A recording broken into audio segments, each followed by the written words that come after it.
Hello, నేను miss రావు.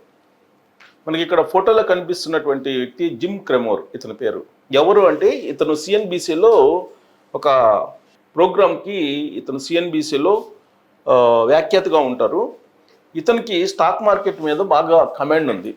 Mad money show అనేటువంటి ఒక షోను సిఎన్బిసిలో నిర్వహిస్తూ ఉంటారు వ్యాఖ్యాతగా. హార్వర్డ్ యూనివర్సిటీలో చదివారు. ఇప్పుడు ఆయన ఏమంటాడంటే, 1987లో జరిగినటువంటి ఇన్సిడెంట్ని, ఒక మండే రోజు జరిగినటువంటి ఇన్సిడెంట్స్ని తీసుకొని దాన్ని గుర్తు చేస్తూ, అప్పుడు ఏ విధంగా అయితే బ్లాక్ మండేని చవిచూసామో ఇప్పుడు కూడా అదే బ్లాక్ మండేని మనం చవిచూస్తున్నామని చెప్పి ఆయన అభిప్రాయపడ్డారు. సో ఆయన అభిప్రాయపడ్డారంటే, ఇది జిమ్ క్రెమోర్ అభిప్రాయపడ్డారంటే ఇది మామూలు విషయంగా మనం తీసుకోవడానికి లేదు. ఆయన ప్రొఫైల్ అదంతా కనుక చూస్తే రాబోయేటువంటి రోజుల్లో ప్రపంచం ఎటువైపు వెళ్తుంది అనే దాని మీద అంచనా వేశారు. ఇప్పుడు మనం తుఫాన్ వచ్చినప్పుడు మనం ఏం చేస్తాం, ఆరెంజ్ వార్నింగ్ ఇస్తారు, ఆ తర్వాత రెడ్ వార్నింగ్ ఇస్తారు. ఇలా ఇప్పుడు ఆరెంజ్ వార్నింగ్ వరల్డ్ మొత్తం మీద ఉండేటువంటి ఆర్థిక పరిస్థితికి ఆరెంజ్ వార్నింగ్ అని చెప్పేసి నెట్జన్లు బాగా ట్రోల్ చేస్తున్నారు. ఈ ఆరెంజ్ వార్నింగ్ ఇంతటితోటి పరిమితం అవుతుందంటే కాదు, రెడ్ వార్నింగ్ కూడా వెళ్ళేటువంటి అవకాశం ఉంది అని చెప్పి ఇప్పుడు జిమ్ క్రెమోర్ చెప్తూ ఉన్నారు. ఈ జిమ్ క్రెమోర్ గురించి మనం చెప్పుకోవాల్సి వస్తుందనంటే, అతను ఈ ఫైనాన్షియల్ ఇష్యూలో ఎక్స్పర్ట్ ఆయన. ఇప్పుడు మనం ఇందాక జేపీ మోర్గాన్ గురించి చెప్పుకున్నాం. జేపీ మోర్గాన్ ఆర్థిక మాంద్యం 60% అని చెప్తుంది. బట్ ఏం చెప్తున్నాడు జిమ్ క్రెమోరు? బ్లాక్ మండే అని చెప్తున్నారు. బ్లాక్ మండేని 1987లో చూశారు, ప్రపంచవ్యాప్తంగా చూశారు, అమెరికా ఇంకా చూసింది. కంప్లీట్ దివాళా పరిస్థితుల్లోకి వెళ్ళిపోతుంది అమెరికా. ఇలాంటి ప్రభావం ప్రపంచవ్యాప్తంగా అన్ని దేశాల మీద పడుతుంది అనేది ఆయన ఎక్స్పెక్ట్ చేస్తున్నారు. ఆయన వ్యాఖ్యానించినటువంటి లేదా వ్యక్తపరిచినటువంటి అభిప్రాయాలను మీకు చదివి వినిపిస్తాను నేను.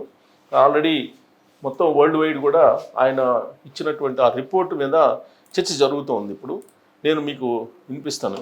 చూడండి, అమెరికా అధ్యక్షుడు ట్రంప్ కొరివితో తలగొక్కుంటున్నాడని ఆయన అభిప్రాయపడ్డాడు.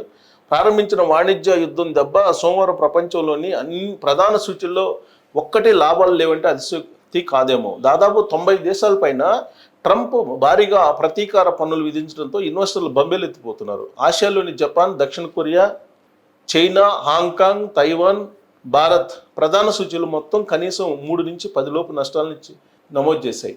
అమెరికా మార్కెట్ వ్యాఖ్యాత, ఇదే నేను చెప్పేది, అమెరికా మార్కెట్ వ్యాఖ్యాత, హార్వర్డ్ లా గ్రాడ్యుయేట్, హార్వర్డ్ యూనివర్సిటీలో లా చేసినటువంటి గ్రాడ్యుయేట్ అయిన జిమ్ క్రెమోర్ ఓ అడుగు ముందుకేసి 1987 బ్లాక్ మండే మళ్ళీ పునరావృతం అవుతుందని వ్యాఖ్యానించడంతో ఇన్వెస్టర్లు ఉలిక్కిపడ్డారు. సో ఆయన చేసినటువంటి వ్యాఖ్య ఇప్పుడు ప్రపంచవ్యాప్తంగా ఇన్వెస్టర్లు ఉలిక్కిపడేలా చేసిందనమాట. సో వ్యాఖ్యాత జిమ్ క్రెమోర్ చేసినటువంటి వ్యాఖ్య కారణంగా మొత్తం ప్రపంచంలో ఉండేటువంటి ఇన్వెస్టర్లు అందరూ కూడా ఒక్కసారిగా పునరాలోచనలో పడ్డారు. దీంతో మొత్తం ప్రపంచవ్యాప్తంగా మార్కెట్ ఇదైపోయింది. ఇది 1987 బ్లాక్ మండే అని అన్నాడు ఆయన. ఆ ఒక్క మాటకి మొత్తం టోటల్గా మార్కెట్ మొత్తం కుదేలైపోయింది ప్రపంచవ్యాప్తంగా. అందుకే జేపీ మోర్గాన్ ఏం చెప్తుందండి, జేపీ మోర్గాన్ కూడా ఏం చెప్పిందంటే 60% మాన్యం వచ్చే అవకాశం ఉందని చెప్పింది. సో దానికి తోడు ఇతను బ్లాక్ మండే అన్నాడు. ఇవన్నీ కూడా ఇన్వెస్టర్లని ఆందోళన కలిగించేవి. ట్రంప్ తక్షణమే చర్చలకు సిద్ధంగా ఉన్న దేశాలతో చర్చలు జరిపి ప్రతీకార పన్నులు తొలగించాలని ఇతను కోరాడు. ఎవరు? జిమ్ క్రెమోర్. నిబంధనలు పాటించే కంపెనీలకు ఉపశమనం కల్పించకపోతే ఇప్పటికే 3 రోజులు నష్టాల్లో ఉన్నాం. సోమవారం బ్లాక్ మండే పునరావృతం కావచ్చని ఆయన హెచ్చరించారు. అసలు సోమవారం ఏం జరిగింది అంటే, ఇవాళ అప్పట్లో ప్రపంచవ్యాప్తంగా 1987 అక్టోబర్ 19ని బ్లాక్ మండేగా అభివర్ణిస్తారు వరల్డ్ వైడ్గా. ఆ ఒక్కరోజే అమెరికాలోని డో జోన్స్ ఇండస్ట్రియల్ యావరేజ్ చూచి ఏకంగా 22.6% పతనమైంది. మరోవైపు S&P 500 చూచి 30% విలువ కోల్పోయింది. ఇది అక్కడితో ఆగలేదు. ప్రపంచంలోని ఇతర మార్కెట్లపై దీని ప్రతికూల ప్రభావం పడింది. ఆస్ట్రేలియా, ఆసియా, ఐరోపా మార్కెట్లు విలువెల్లాడిపోయాయి. ఈ మార్కెట్లో పతనం దాదాపు 4 రోజులు కొనసాగింది. ప్రపంచంలోని అన్ని ప్రధాన మార్కెట్లు ఈ సమయంలో 20% విలువ కోల్పోయాయి.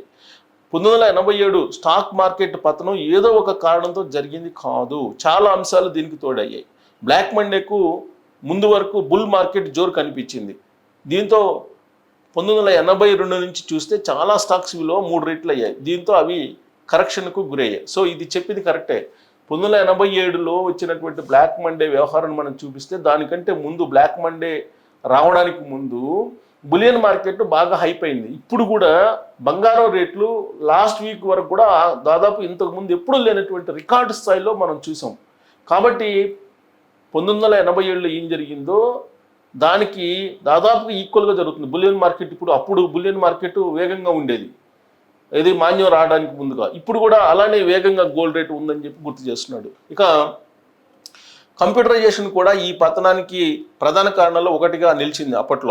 అప్పట్లో ఇది ప్రాథమిక దశలోనే ఉంది. నాడు వాడిన సి ప్రోగ్రామ్ మానవ జోక్యాన్ని పూర్తిగా పక్కన పెట్టి ఆటోమేటిక్ కొనుగోలు విక్రయాలు చేపట్టింది. ధరలు పెరుగుతున్నప్పుడు ఎక్కువ కొనుగోలు ఆర్డర్లు చేయడం, తగ్గుతున్నప్పుడు ఎక్కువ అమ్మకాలు చేపట్టడం వంటివి ఆటోమేటిక్గా జరిగాయి. దీంతో అక్టోబర్ 19న విక్రయ ఆర్డర్లు పెరగడంతో మార్కెట్ కుప్పకూలింది. సేమ్ అదే ఇప్పుడు జరుగుతుంది అంటున్నాడు ఆయన. ట్రిపుల్ విచింగ్ అనే పద్ధతి కూడా దీనికి కారణమైంది. ఏంటి ట్రిపుల్ విచింగ్ అంటే స్టాక్ ఆప్షన్లు, స్టాక్ ఇండెక్స్ ఫ్యూచర్లు, స్టాక్ ఇండెక్స్ ఆప్షన్లు మొత్తానికి ఒకేసారి గడువు ముగియటం కూడా కారణమైంది. బ్లాక్ మండేకు ముందు వచ్చిన సోమవారం ఈ పరిస్థితి రావడంతో నాడు మార్కెట్ చివరి గంటల్లో భారీగా అమ్మకాలు ఒత్తిడి నెలకొంది. మార్కెట్ తర్వాత గంటల్లో కూడా కొనసాగి దాని ప్రభావం సోమవారంపై పడింది.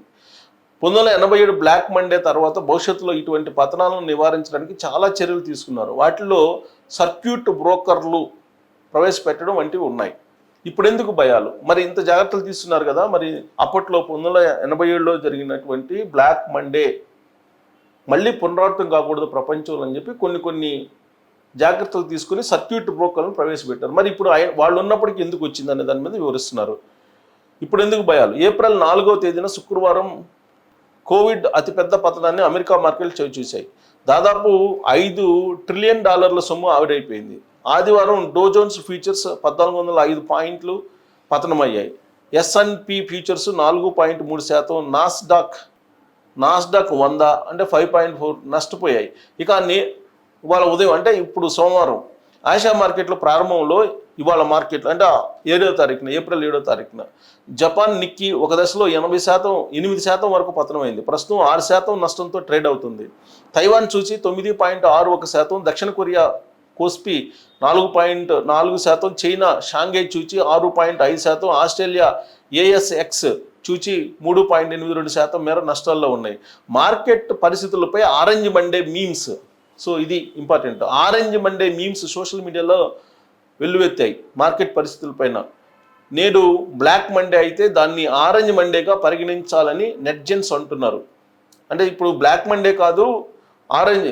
ఇప్పుడు జిమ్ క్రోమోర్ ఏమంటున్నారంటే 1987లో వచ్చినటువంటి విధంగా బ్లాక్ మండే కింద పరిగణించమంటే కాదు దీన్ని ఆరెంజ్ మండే కింద పరిగణిద్దామని చెప్పి నెట్జెన్స్ అంటున్నారు. అయితే భవిష్యత్తులో మరో రెడ్ మండే ఉంటుందన్నది వారి అంచనా.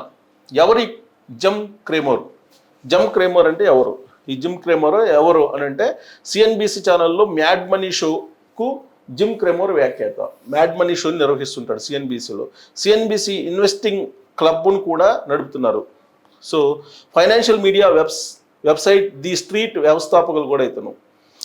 గతంలో క్రేమర్ బెర్కోవిడ్జ్లో ఆయన హెడ్జ్ ఫండ్ మేనేజర్గా పనిచేశారు. గతంలో హార్వర్డ్ విశ్వవిద్యాలయంలో చదివే సమయంలో ది హార్వర్డ్ క్రిమ్సన్ పత్రిక ఎడిటర్గా బాధ్యతలు నిర్వహించారు. గోల్డ్మెన్ సాక్స్లో సేల్స్ ట్రేడింగ్ విభాగంలో పనిచేశారు. ఆ సమయంలో న్యూ రిపబ్లిక్ పేరిట పుస్తకం రాశారు. ఆయన పుస్తకాల్లో get rich carefully, getting back to even, stay mad for life, get rich best సెల్లర్లు, ఇలా రకరకాలుగా ఆ పేర్లతో ఆయన పుస్తకాలు రాశారు. అంటే ఆయన ఎడిటర్గా ఉన్నారు, తర్వాత వ్యాఖ్యాతగా ఉన్నారు CNBCకి.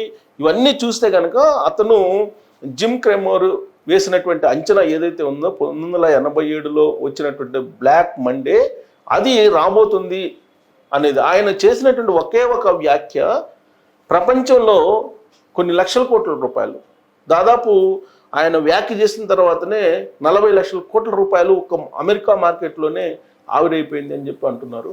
సో కాబట్టి రాబోయే రోజుల్లో దీన్ని మనం ప్రస్తుతానికైతే దాన్ని ఆరెంజ్ మండేగా అందామని చెప్పి నెట్జన్లు అంటున్నారు. బట్ జిమ్ మాత్రం ఇది బ్లాక్ మండే అంటున్నాడు. రెడ్ మండే రాబోయే రోజుల్లో ఉంది అని అంటున్నారు. దీని అంతటికి కారణం ట్రంప్ తీసుకున్నటువంటి నిర్ణయాలు. ఇప్పటికైనా ట్రంప్ మళ్ళీ పునరాలోచన చేస్తే తప్ప ఖచ్చితంగా రెడ్ మండే ఉంటుందని అంటున్నారు. మరి పునరాలోచన చేసే అవకాశం ఉందంటే లేదు అని చెప్పేసి ట్రంప్ చెప్తున్నాడు. ఎందుకంటే ట్రంప్ తాను తీసుకున్నటువంటి నిర్ణయం కరెక్ట్ అంటున్నారు. మేక్ అమెరికా గ్రేట్ అగైన్ అనేది త్వరలో రాబోతుందని ఇప్పటికీ కూడా ఆయన చెప్తూ ఉన్నారు. అదే స్టాండ్ మీద ఉన్నారు. కాబట్టి రాబోయే రోజుల్లో జిమ్ ఏదైతే అంచనా వేస్తూ ఉన్నారో బ్లాక్ మండే ఖచ్చితంగా 1987 మండే బ్లాక్ మండే ఏదైతే ఉందో అది ఆయన గుర్తు చేస్తున్నారు. బట్ దానికి మించి రెడ్ మండే మనం చూడబోతున్నాం అనేది నెట్జన్లు చెప్తున్నారు. మరి ఏది కరెక్ట్ అనేది మనం చూడాల్సి ఉంది. Thank you.